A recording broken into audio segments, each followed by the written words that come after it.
오랫동안 기다리셨습니다. 정말 오랫동안 기다리셨습니다. 다윗의 이야기를 꺼낸 지가 한참 지났는데 이제서야 드디어 다윗이 왕으로 등극을 합니다. 40년 동안 왕 노릇을 했다고 기록이 되어 있습니다. 그는 왕이 되어서 시온 산성을 빼앗고 두로 왕이었던 히람이 사절단을 보내오고 또한 다윗이 어디를 가든지 무슨 일을 하든지 그가 승승장구했다고 하는 그런 이야기들이 우리가 오늘 읽은 사무엘하 5장 이후의 기록들이 되어 있습니다.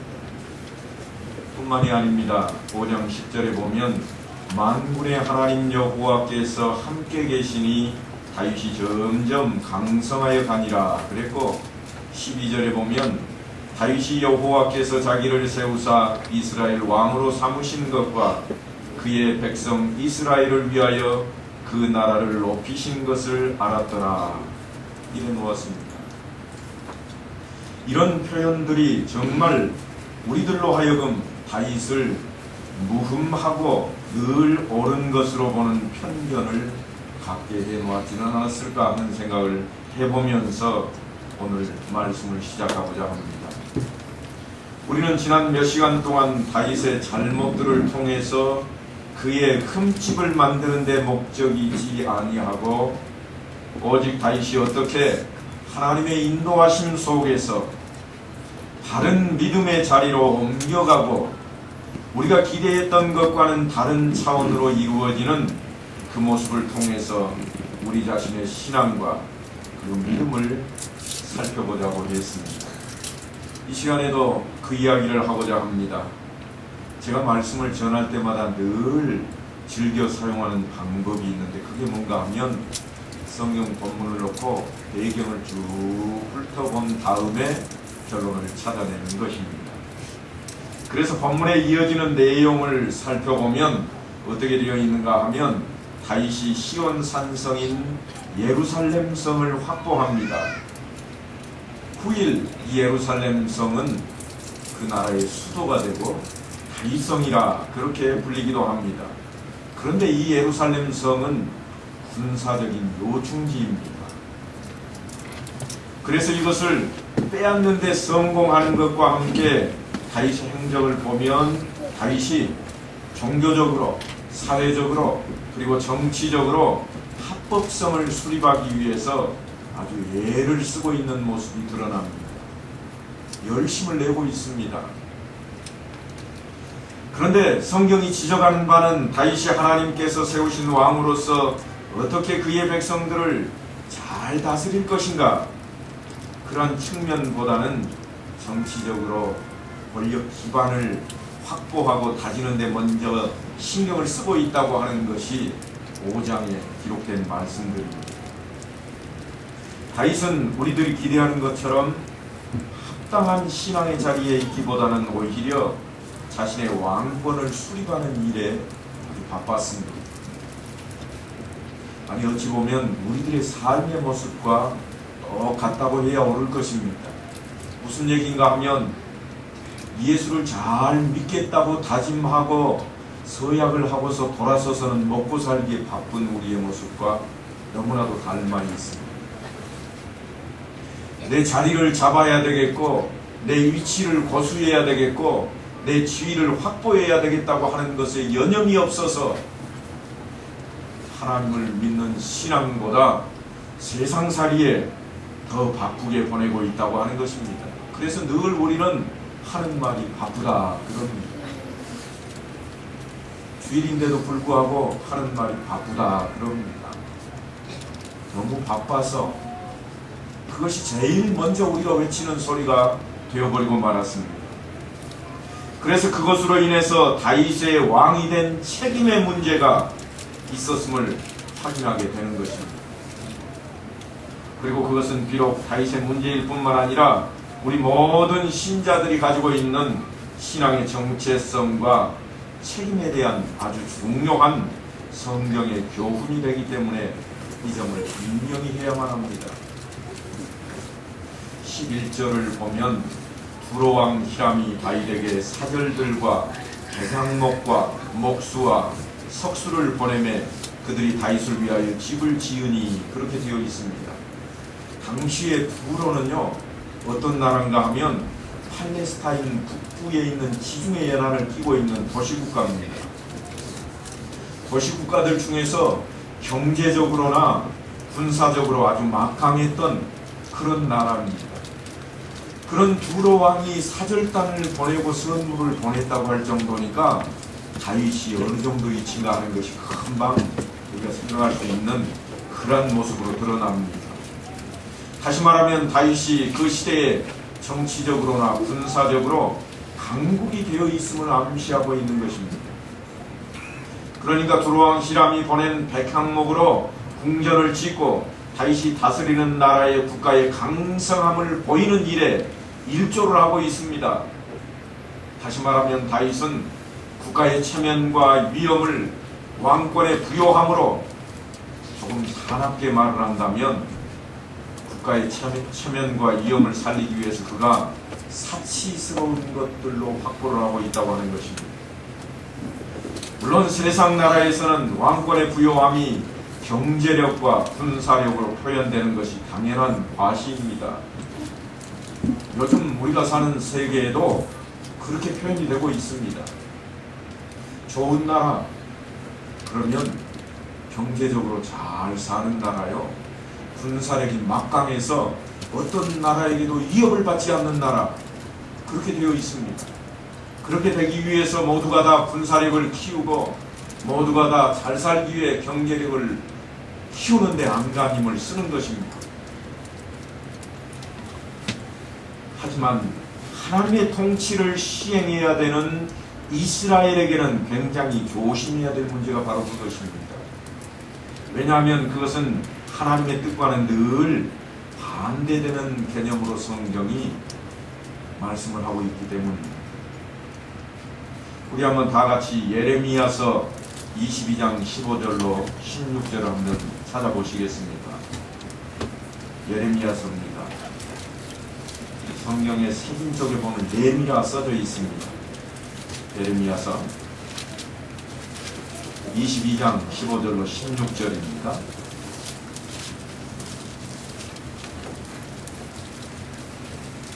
이제 찾으셨으면 함께 읽어보겠습니다. 다같이 읽기를 시작합니다. 네가 백향목을 많이 사용하여 왕이 될 수 있겠느냐? 네 아버지가 먹거나 마시지 아니하였으며 정의의 공의를 시행하지 아니하였느냐? 그때 그가 형통하였었느니라. 그는 가난한 자와 궁핍한 자를 변호하고 형통하였나니 이것이 나를 알미 아니냐? 여호와의 말씀이니라. 아멘. 이것은요, 남쪽 유다 나라, 그 유다 왕국의 여호야김 왕 때의 이야기입니다. 그때 하나님의 사자가 여호야김 왕을 책망하고 있는 그런 내용입니다. 이 시대는 북왕조 이스라엘은 이미 아수르에게 멸망해버린 때입니다. 그리고 남왕조 유다가 지금 바벨론의 포로가 되기 직전에 있는 그러한 상황입니다. 물론 유다도 여호야김 왕 2대 후에는 멸망합니다. 바벨론에 의해서 포로로 다 끌려가 버리게 되는데요. 그런데 지금 이 여호야김 왕에 대해서 하나님이 그의 사자를 통해 말씀하시기를 그도 악하여서 하나님의 통치를 준수하지 못하고 백향목으로 궁전 짓기에 바쁜 왕이라고 지적을 하고 있습니다.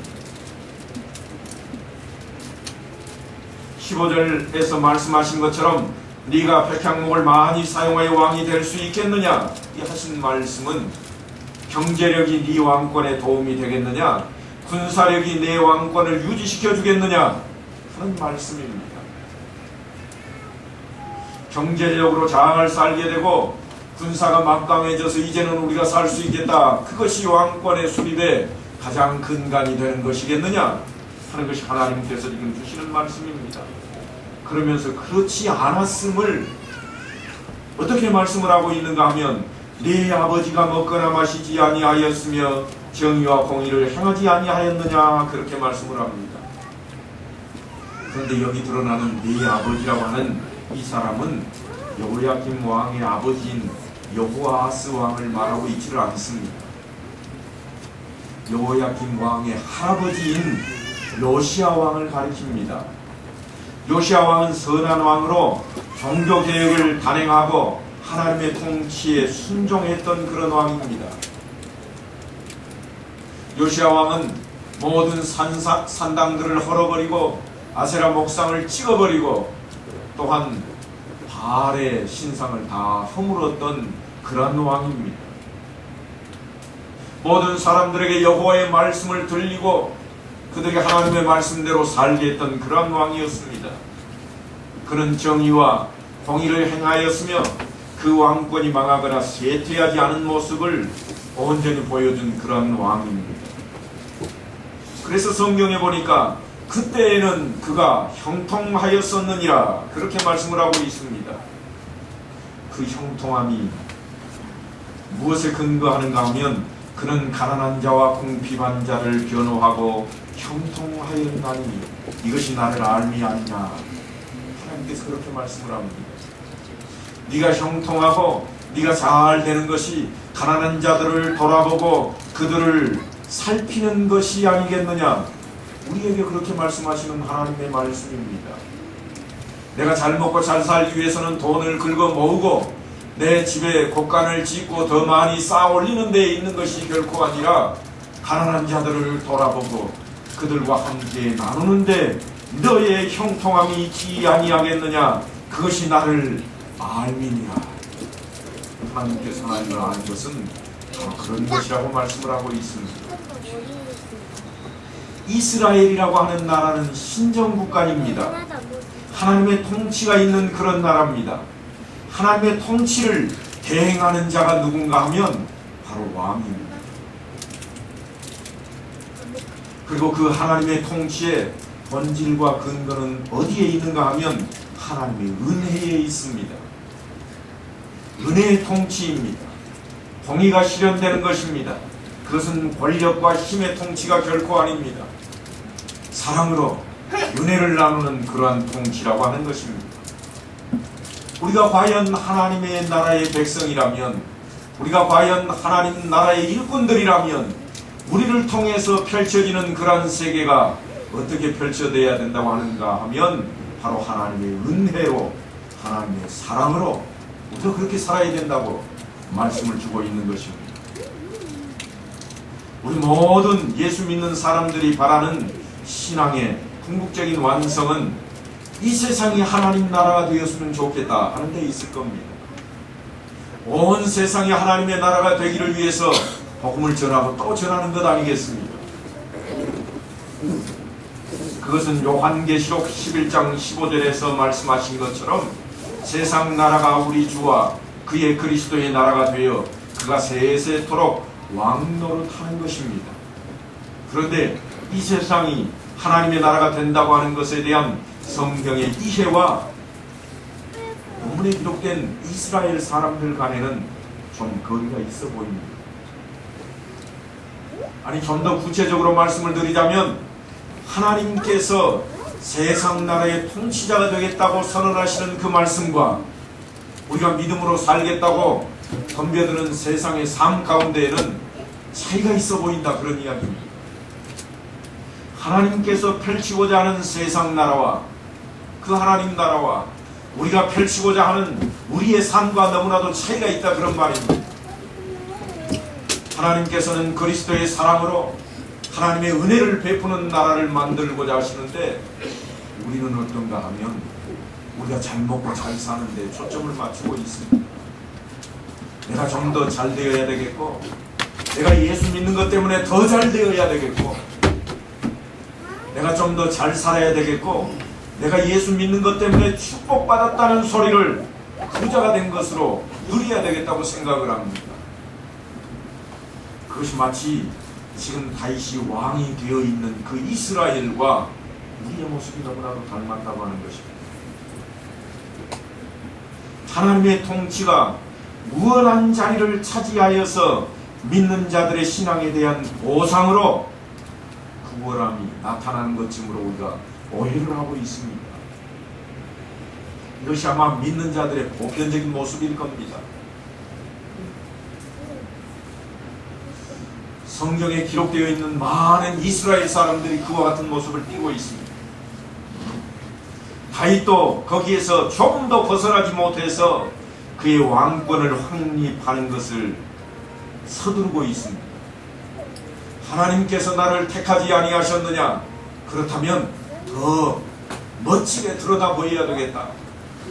하나님께서 나를 이스라엘 왕으로 삼지 않으셨느냐? 그렇다면 왕궁이 더 멋져야 되겠고, 그렇다면 이 나라가 더 잘 사는 나라가 되어야 되겠고, 그렇다면 이 나라 군사력이 훨씬 더 막강한 나라가 되어야 되겠다. 그것이 다윗이 바라는 생각이었습니다. 우리들과 조금 더 다르지 않습니다. 성경이 우리들에게 지금 말씀하시고자 하는 그 내용과 점점 조금씩 거리를 두고 떨어져 가고 있는 겁니다. 멀어져 가고 있습니다. 그래서 성경이 다윗의 이런 모습들을 통해서 무엇이 잘못되었는지를 오늘을 사는 우리들의 신앙에서도 그 본질적인 핵심을 살피게 하는 것입니다. 우리가 읽었던 그 예레미야서 22장은 우리에게 하나님의 통치가 권력이나 체제 확립을 통한 힘에 있는 것이 아니라고 말씀을 합니다. 어디에 있다고 말씀을 하는가 하면 오직 공의가 실현되는 곳에 있다고 말씀을 합니다. 아모스 5장 24절에서도 이렇게 말씀을 합니다. 정의를 물같이 공의를 마르지 않는 강같이 흐르게 할지어다. 하나님의 통치의 본질이 공의를 시행함에 있음을 분명하게 선언하고 있습니다. 그런데 여기서 말하는 이 공의라고 하는 것은 옳고 그름의 문제가 아닙니다. 여기서 말하는 공의는 하나님의 은혜가 충만하냐 그렇지 않느냐 그 말씀입니다. 하나님의 은혜와 긍휼을 모든 자에게 입히고 있느냐 그런 말씀입니다. 우리가 하나님의 은혜로 충만한 자가 되었다면 우리를 통해서 내 이웃이 잘 되는 그러한 복을 말합니다. 그래서 성경에서 늘 복을 이야기할 때는 그 집을 이야기할 때조차도 그 집 문을 들어서는 자와 나서는 자 모두에게 복이 있다고 선언을 합니다.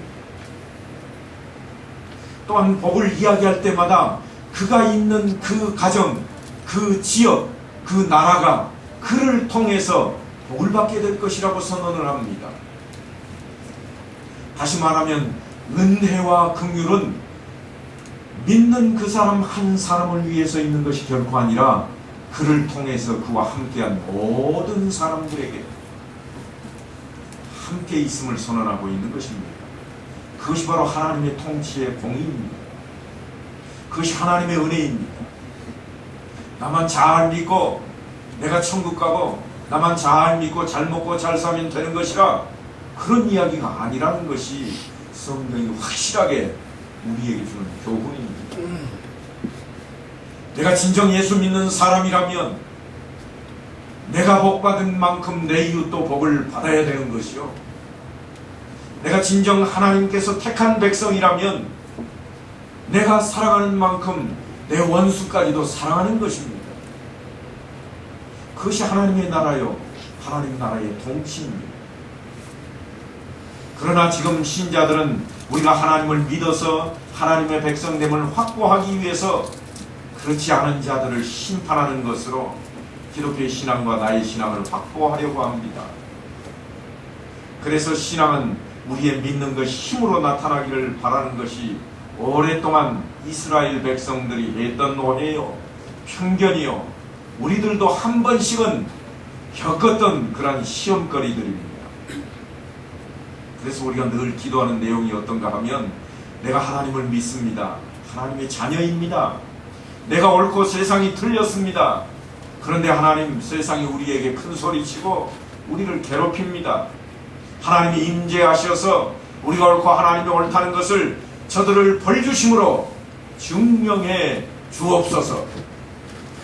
이렇게 기도하는 거예요. 하나님 나 예수는 잘 믿습니다. 그러니까요 나 예수 믿는 걸 이렇게 보여주세요. 내 아들은 대학에 착 붙고 예수 안 믿는 저 집은 똑 떨어지게 해주세요. 그런 기도예요. 아니 그렇게까지는 안 된다고 할지라도 하나님 나 예수 잘 믿고 있잖아요. 나는 직장에 꼭 합격하게 해주세요. 그런 기도들 한다는 말.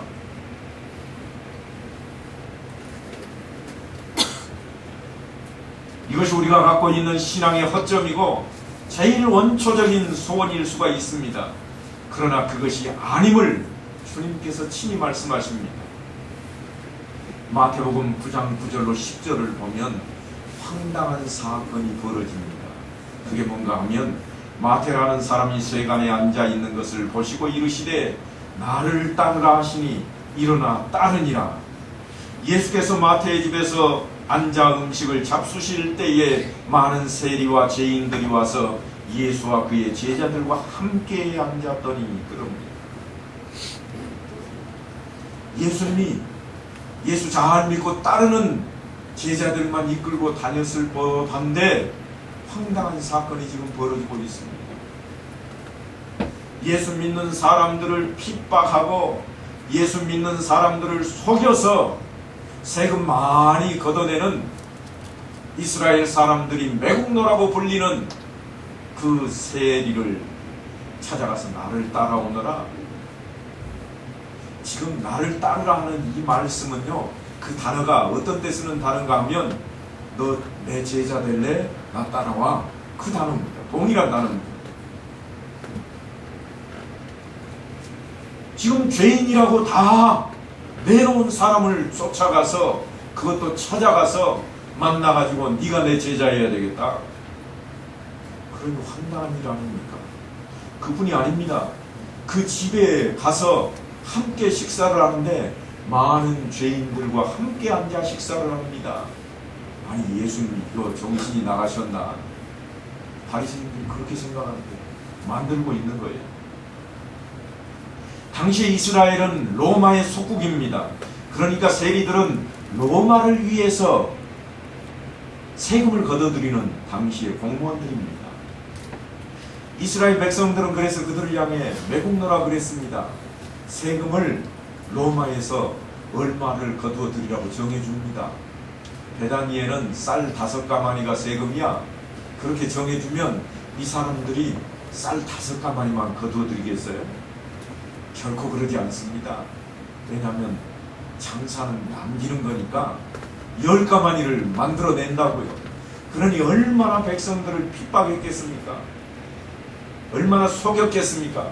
로마에다가 10가마니 내야 되니까 다 내놔라. 그리고 다 뺏어갔을 겁니다. 그러니까 베다니에 사는 사람들이 전부 다 그 사람을 향해 뭐라고 그러겠어요? 원수다. 저놈은 원수다. 나라의 매국노다. 그렇게 말했을 게 분명합니다. 지금 이스라엘이라고 하는 나라가 정치적으로 로마의 속국이 되어 있기 때문에 더 그럽니다. 그런데 백성들은요, 늘 아무리 속국이 되어 있어도 어떻게 우리하고 한 피 받은 민족인데 우리를 배반할 수가 있어? 그 생각을 갖게 된다고 하는 겁니다. 마치 우리가 일제 식민 치하에 있을 때 그런 일을 했던 사람들을 친일파라고 하고 그 시대가 한참 지난 지금도요. 지금도 친일파의 후손이라 그러면 사람들이 꺼려합니다. 만나서 이야기하는 것도 꺼려해요. 그런 지경인 사람을 지금 어떻게 하고 있는가 하면 예수님이 만나서 너 내 제자 돼야 되겠다. 그렇게 말씀을 하니까 깜짝 놀랄 수밖에 없습니다. 그래서 많은 사람들이 예수님을 힐난하고 있습니다. 왜 죄인들과 함께 식사를 하느냐?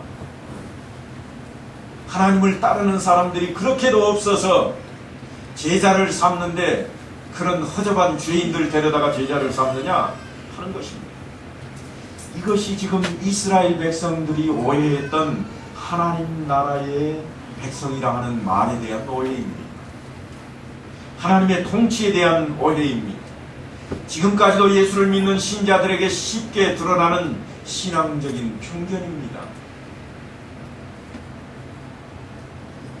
옳고 그른 것에 대한 싸움만 생각을 합니다. 다시 말하면요, 이런 이야기예요. 목사님은 어떻게 완전히 곤드레 만드레 된 술 취한 사람하고 이야기하고 있느냐? 그런 시간이 있으면 예수 잘 믿으라고 세상 사람들, 멀쩡한 사람들한테 가서 이야기해야지. 장로님은 왜 죄만 짓고 사기투성인 저 사람하고 친구처럼 늘 만나 악수하고 웃고 이야기하고 저러느냐? 성성한 예수 믿는 우리나 두고 왜 저쪽하고 이야기하고 있느냐? 지금 그런 이야기예요. 그런 이야기입니다. 물론 예수를 믿는 것이 옳습니다. 그런데요, 그것은 은혜로 받은 자리입니다. 내가 잘나서, 내가 남달라서 실력으로 예수를 믿게 된 것이 결코 아니라 예수님 때문에 하나님의 은혜를 우리가 입은 것입니다. 그것을 잊어버리면 안 됩니다. 그런데도 불구하고 우리는 늘 구원을 받고 난 다음에 꼭 하는 말이 믿는 사람과 믿지 않는 사람을 구별시켜달라고 선을 긋고 있는 겁니다. 하나님 편드는 자와 그렇지 않은 자를 구별해달라고 합니다. 그러기 위해서 내게 힘을 달라고 하고, 그러기 위해서 내가 반드시 이겨야 되겠다고 말을 합니다. 재판하는 데 가면요, 이것이 더 두드러집니다. 더 두드러져요. 제가 우리 교회 와가지고는 아직 한 번도 그렇게 해본 적이 없습니다만, 어떤 교회들은 보면요, 재판장에서 재판을 하고 있는데 목사님을 재판이 열리는 것까지 초청을 합니다. 누가 그러겠어요? 본교의 성도가요. 그래서 하나님께 기도해달라고. 어떤 기도인가 하면 이 재판 무조건 이겨야 됩니다. 내가 그래도 예수 믿는데 지면 됩니까? 그래도 이겨야죠. 그런데 재판을 받을 정도가 되면요, 뭔가 양측이라 잘못이 있는 거거든요. 한쪽만 잘못이 있지는 않는 것 같아요. 그런데도 불구하고 늘 하는 얘기가 그럽니다. 목사님 오셔서 꼭 기도해 주십시오. 그래야 이기겠습니다. 지금 그 이야기하고 있는 거예요. 신자들이 그런 모습이라고 지금 하나님께서 말씀을 통해서 우리에게 주고 있는 겁니다.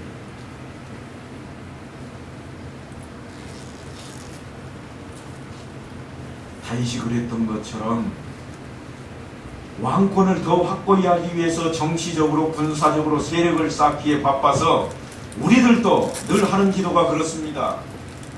우리들의 자녀들을 성공시켜달라고, 사회적인 지위를 달라고, 그래서 그것을 가져야만 일을 할 수 있다고 하나님께 기도하고 있다고 말입니다. 그래서 우리 기도가 늘 그렇잖아요. 목사님 우리 아들 잘 되게 좀 기도해 주세요.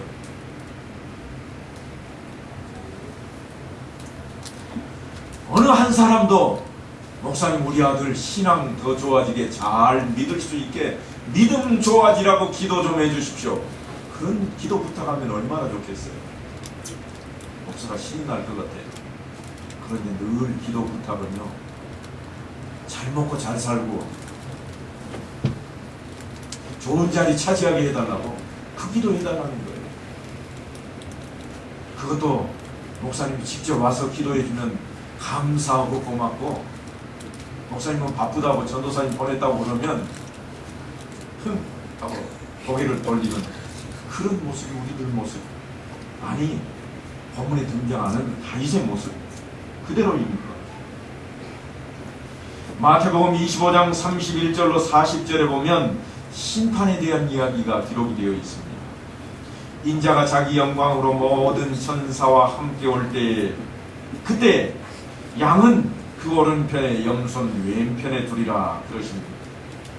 그리고는요, 어느 때에 나그네 되신 것을 보고 영접하였으며 헐벗으신 것을 보고 옷 입혔나이까 하고 질문하는 제자들에게, 너희가 여기 내 형제 중에 지극히 작은 자 하나에게 한 것이 곧 내게 한 것이니라, 그렇게 말씀을 합니다. 이것이 하나님의 통치입니다. 하나님의 나라를 구하는 것입니다. 언제 내가 그런 일을 했습니까? 네 주변의 가난한 자들에게, 네 주변에 어려움 당한 자들에게, 네 주변에 죽겠다고 아우성치는 사람들에게 네가 손 내밀었던 것이 내게 한 것이라, 이것이 지금 하나님의 예수님의 말씀이에요. 지극히 작은 자, 도움이 필요한 자에게 마음을 기울이는 것, 하나님의 은혜를 구하는 것이 하나님의 백성들이 해야 할 하나님의 통치에 수종드는 일입니다. 우리들이 지금 처한 자리에서 만나는 이웃들, 심령이 가난한 자, 사망의 그늘에 잡혀서 소망이 없는 자, 절망에 빠진 자, 자기가 하는 일이 무엇인지조차 모르는 자 앞에 여러분은 하나님의 통치가 무엇인지를 아는 자로서 당당하게 설 수 있어야 됩니다. 우월한 자로서가 아닙니다. 다만 은혜를 먼저 받아서 유일한 그 길을 아는 자로서야 됩니다. 은혜를 먼저 받았기 때문에 나는 그 길을 안다. 그 길을 아는데 그것이 무엇이냐? 예수 믿는 길이라. 나는 그걸 안다. 그게 끝이겠어요? 그게 아니고 그 은혜를 은혜로 갚는 자들이라고 하는 것입니다. 내가 조금 먼저 알았습니다. 그러니 당신도 그 길을 좀 아십시오. 이것은 거저 우리에게 주어지는 것입니다. 잘 먹고 잘 사는 문제가 아니라 내 영혼을 위한 문제입니다. 하나님께 같이 기도하십시다. 그렇게 되어야 되겠다고 하는 것입니다. 이 신자된 특권을 여러분이 시행하지 아니하면 하나님의 나라는 이곳에 임재할 수가 없습니다. 그것은 목사님이나 아시죠? 그렇게 되면 하나님의 나라는요, 사택에만 머물 거예요. 그렇게 될 거예요. 하나님의 나라가 사택에만 있기를 바라시는가요? 그것 때문에 예수 믿고 계세요? 아니시잖아요. 우리 목사님만 건강하고 우리 목사님만 말씀 잘 전하고 우리 목사님 자녀들만 잘 살았으면 나는 아무것도 아니어도 되겠다. 그래서 예수 믿고 계신가요? 그런 하나님이라면 여러분은 일찌감치 고무신 거꾸로 신으셔야 됩니다. 네? 여러분의 영혼, 여러분 자녀들의 영혼, 여러분의 후손들을 향한 그 영혼을 향한 여러분의 소망이 있어야 됩니다. 그것 때문에 우리의 믿음이 있는 겁니다. 그것이 우리의 특권입니다. 하나님의 임재가 내 가정에 있어야 됩니다. 하나님의 임재하심이 내 자녀들에게 있어야 됩니다. 내 자녀들이 믿음으로 승리하기를 바라는 소망이 되어야 됩니다. 그저 내 자녀들은 하나님 믿지는 않더라도 내가 믿으니까 잘 살게만 해주십시오. 그런 게 아니라 저들이 진정 예수를 믿고 그 영혼이 온전히 하나님을 향하게 해놓아야 된다고 하는 것입니다. 이것이 우리 모두가 예수님을 은혜의 왕으로 초청하고 있는 모습입니다. 그렇지 못하면요, 예수님은 심판의 왕으로만 우리 앞에 오실 것입니다. 예수님께서 이 땅에 오셨던 것은 하나님을 알지 못하고 예수 믿지 않는 영혼들을 다 구원해서 천국 백성을 삼고자 하셔서 오셨습니다.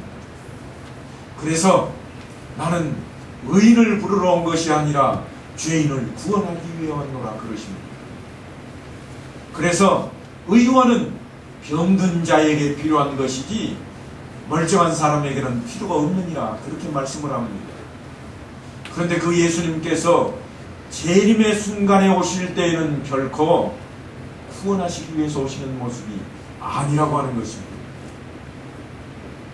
성경은 분명하게 심판주로 오시겠다 그랬습니다. 그때 예수님 만나서 사정하지 뭐. 예수님은 마음이 넓으셔서 내가 사정만 하면 다 들어주실 거예요. 아니요, 그렇지 않습니다.